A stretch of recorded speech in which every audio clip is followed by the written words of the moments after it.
調子の貨車を走らせてるんですかね。透明の貨車が1台つながってるんですか。2台ばかり透明がつながってる感じ。あ、透明の貨車だったなあれ。どうぞ。これあれですよ、インターネットで写真撮ってる人がいて、撮ってるちょっと斜めになって、それをして真横にして、プリントアウトして貼ったんですね。へえ。これも皆さんやってる人、この下にこれも書く。あ、すごい上手じゃないですか。これ似てますよ。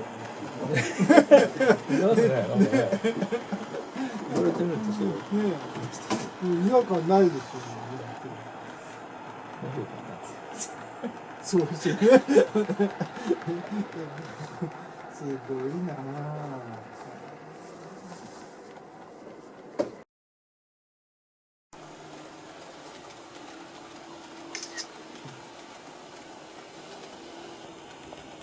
後ろが切れちゃってあれかな。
あら。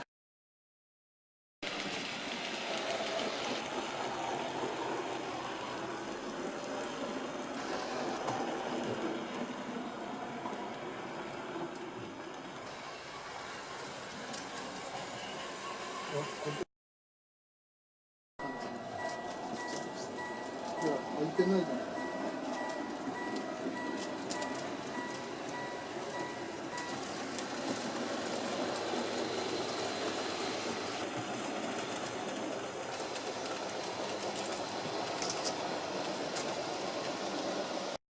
どんどんあれですよ、しなってきてますよ。